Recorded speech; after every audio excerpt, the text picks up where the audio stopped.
ये कहानी आदित्य और खुशी की है। आदित्य पढ़ने में थोड़ा एवरेज और लड़कियों के मामले में थोड़ा कच्चा था। उसकी मुलाकात 11th स्टैंडर्ड में खुशी से हुई। खुशी पढ़ने में अच्छी और अपने फ्यूचर के बारे में बहुत सोचने वाली लड़की थी।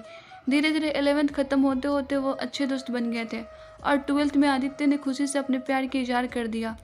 लेकिन खुशी ने इनकार करते हुए बड़े प्यार से उसे समझाया कि इससे हम दोनों की ज़िंदगी ख़राब हो जाएगी, क्योंकि हम नहीं क्लास में पढ़ाई कर पाएंगे और ना ही घर पर। आदित्य को खुशी की बात थोड़ी सी बुरी लगी, लेकिन फिर उसे समझ में आ गई और उसने अपने फ्यूचर और पढ़ाई पर फोकस करना शुरू कर दिया। अब आदित्य किसी भी लड़की से बात नहीं करता, यहाँ तक कि खुशी से भी नहीं, क्योंकि उसे लगता था कि वो जब भी खुशी से बात करता है तब उसे अच्छा नहीं लगता था, क्योंकि कुछ दिन पहले तक खुशी उसकी क्रश थी और आज वो उसे रिजेक्ट कर चुकी थी। और आदित्य इन सब बातों को नज़रअंदाज करते हुए अपनी इंटरमीडिएट की परीक्षा में मेहनत करके पूरे स्कूल में फर्स्ट आ गया।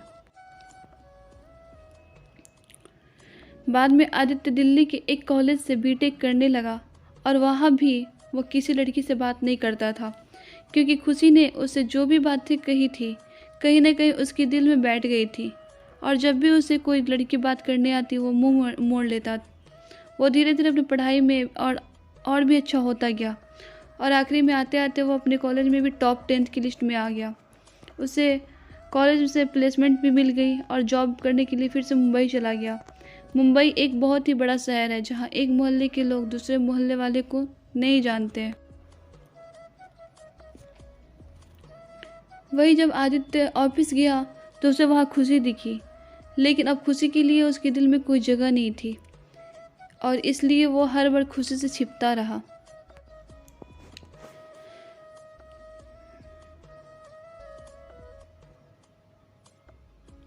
इसलिए नहीं क्योंकि वो उससे नाराज़ था, बल्कि इसलिए क्योंकि वो फिर से खुशी की ज़िंदगी में नहीं आना चाहता था। लेकिन वो कहते हैं ना कि भगवान किसी की मर्जी के आगे किसी की नहीं चलती है। एक दिन ऑफिस के कैंटीन में खुशी ने आदित्य को देख लिया। उसके पास जाकर उससे बातें करने लगी। आदित्य के पास भी खुशी से बात करने के अलावा और कोई विकल्प नहीं था।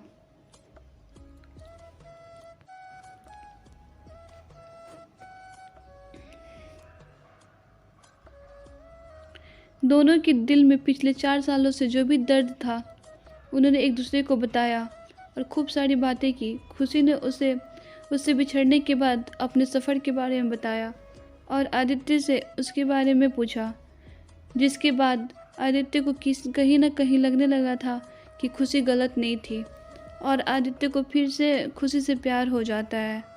कुछ दिन बीतता है और दोनों की दोस्ती और भी गहरी होती जाती है और एक दिन अचानक आदित्य खुशी से बात करते करते उससे अपने प्यार का इजहार कर देता है, लेकिन खुशी फिर इनकार कर देती है।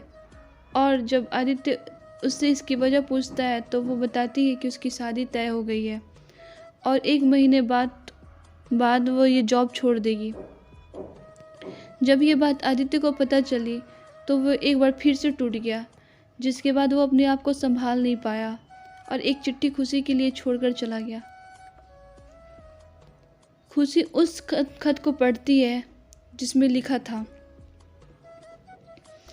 मेरी प्यारी खुशी, मैं तुमसे बहुत प्यार करता हूँ, लेकिन शायद तुम मेरी ज़िंदगी में नहीं हो, इसलिए तो मैंने तुमसे दो दो बार खोया है। इसलिए मैंने तुम्हें दो बार खोया है। कोई भी इंसान इतना बदनसीब कैसे हो सकता है कि अपने प्यार को 2 बार खोए। मैं नहीं जानता कि मैं तुमसे दूर रह के जी पाऊँगा कि नहीं, लेकिन अगर तुम्हें किसी और से शादी करते देख लूँगा तो पक्का जी नहीं पाऊँगा। इसलिए मैं तुम्हें और इस शहर दोनों को छोड़ के जा रहा हूँ। शायद तुम मुझे भूल जाओ, लेकिन दूसरी बार मिलने के बाद मैं तुम्हें नहीं भूल पाऊँगा। मैं भगवान से प्रार्थना करूँगी कि वो तुम्हें और तुम्हारे होने वाले पति को हमेशा खुश रखे। खत पढ़ने के बाद खुशी रोने लगी और आदित्य को बहुत ढूंढा, पर वो कहीं नहीं मिला और बाद में खुशी ने अपने परिवार की खुशी के लिए अभिषेक से शादी कर ली। लेकिन खुशी को आज भी ये बात सताती है कि आदित्य कहाँ होगा, किस हाल में होगा। यहाँ तक तो उसे ये भी नहीं पता कि आदित्य जिंदा भी है या नहीं। एक तरफ खुशी अंदर ही अंदर घुट के रहती है,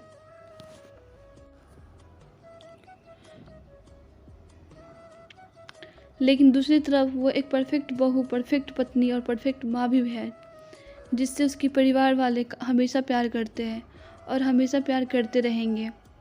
हमें ये तो नहीं पता कि खुशी ने 12th स्टैंडर्ड में या जॉब टाइम पर आदित्य को ठुकरा के गलत किया या सही, लेकिन आदित्य ने यह साबित कर दिया कि वो खुशी से सच्चा प्यार करता था और इस बात का एहसास शायद अब खुशी को भी हो चुका था और इसलिए शायद आज तक खुशी अपने आप को माफ़ नहीं कर पाए। मिल जाती है अगर सभी को अपनी मोहब्बत में मंजिल, तो यकीनन रातों के अंधेरों में कोई दर्द भरी शायरी नहीं लिखता। क्या खुशी आदित्य को छोड़कर गलत की? प्लीज़ कमेंट में बताइए।